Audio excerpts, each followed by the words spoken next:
Supposedly, in March 2023, David Benavidez is going to take on Caleb Plant. How likely is this to happen? Very unlikely. This is boxing. Fights never happen. But let's entertain the idea that this could happen. The question here is, does Caleb Plant have the chance to beat David Benavidez? I'm going to explain to you what would happen if these two got in the ring. Now, let's talk about David Benavidez. Benavidez is currently 26-0 with 23 knockouts at age 26. He's a young kid. Caleb Plant is 23-1 with 13 knockouts. You know, the thing that stands out there is the fucking knockout ratio, obviously. But what would have happened if these two got in the ring? See, I think Caleb Plant has a better resume. Let's start with that. He's fought in Canelo. He's fought in Drox, Whiskey Taki. And I know Benavidez is stepping it up recently, fighting David Lemieux. But I think still Caleb Plant has more experience and has fought the better fighters. This fight is really intriguing, you know, because I think a lot of people can win money off this fight if you follow my tips. Stylistically, David Benavidez is a huge man for 168. I think he's the biggest one in the weight class. Supposedly he's 6'1.5", but I think he's more like 6'2", maybe 6'2.5". He's a big guy. You could tell by like everybody he's fought. His reach isn't bad, but it's not the greatest. He is heavier than most opponents. Now, the boogeyman is David Benavidez. So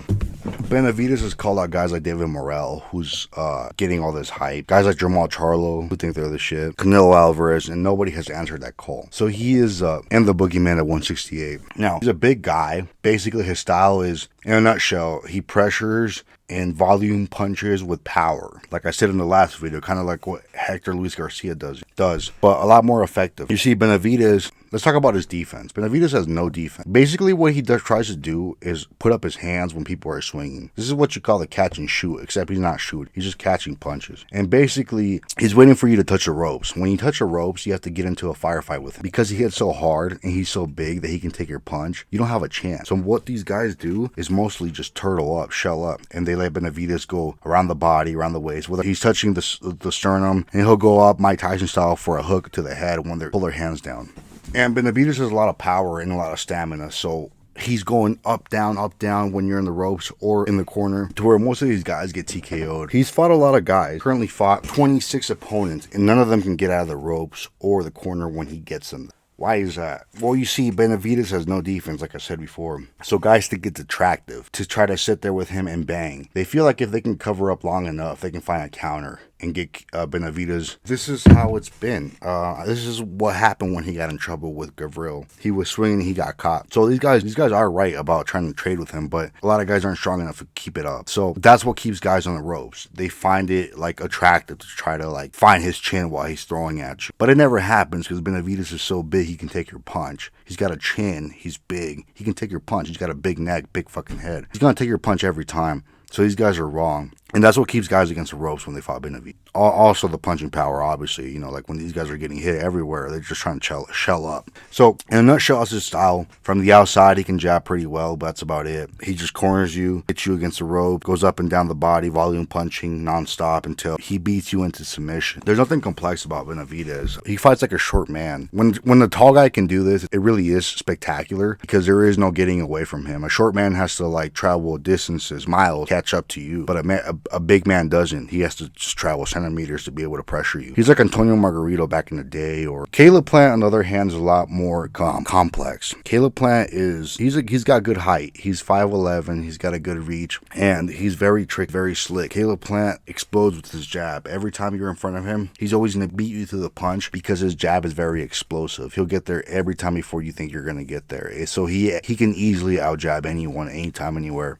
Caleb Plant's style is to go in and out, Manny Pacquiao style. He'll stay out in long reach, and then all of a sudden he'll explode to where he's in front of you, jabbing you in the face, and then come back out. Very smart and very strategic. You can do this if you're really athletic, if you're really fast, and really explosive, and he's got all that. Now, when he's being pressured, his best defense is his pivoting. When you're coming forward in a direct line, he's able to get out of the way by going left or right, pivoting around you. This is where he hurts a lot of guys, because once he pivots, he counters. He'll throw a combination where you don't see it coming. He's very slick in that sense. And he has some power. He's knocked out a lot of guys. What I don't like about Caleb Plant's style is that he tries to be a little too fancy, a little too pretty, a little too cocky. He'll put his hands down, try to mock guys, but he's been caught in the past because of this. If he were to stay responsibly defensively, be a better fighter. Caleb Plant can swing in combinations. When he throws his jab, he'll throw a random combination and catch you. He's got volume punching as well, and he's got power punching as well, and speed. He's almost a perfect fighter. On the inside, I don't think Caleb Plant can fight very well. He usually gets out of the way when the fight gets hits in the inside. And obviously, as our Canelo knocked him out. I think the only downfall that Caleb Plant does have is that he's fallen in love with his power. And he tries to stand there and bang with guys that he knows he can't bang with. That's how Canelo knocked him out. When you get these two in the ring together, what's going to happen? Well,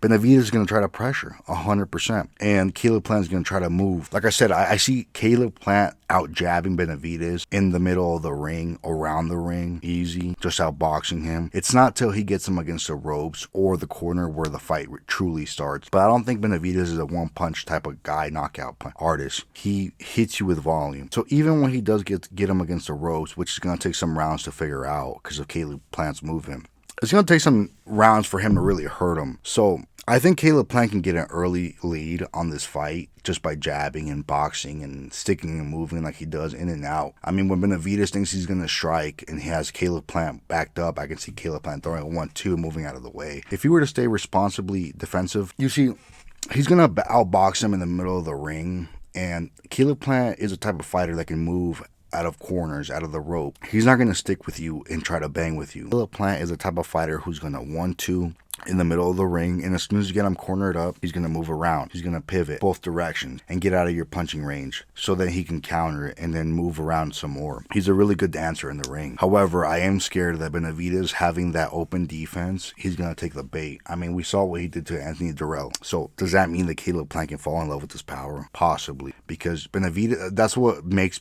people stand with Benavidez, is he's so open. People think they can knock him out, but they can't. If Caleb Plant's corner was smart enough, they would tell him all this so he cannot engage with him at all. If he doesn't engage with him at all, he has a perfect style to be a guy that can move around a pressure fighter, has enough power to respect, has enough power where the pressure fighter has to respect, does not get caught up on the ropes or the corner when the pressure fighter is putting in work, and easily beat Benavidez. But the thing is he going to stick to that? I think he will. I really think he learned from the Canelo fight, and I hope he doesn't fall in love with his power, or hope he doesn't think he can hurt Benavidez. If he does that, I see Caleb Plant easily outpointing Benavidez 100%. If you disagree, tell me why in the comments, and let's talk boxing.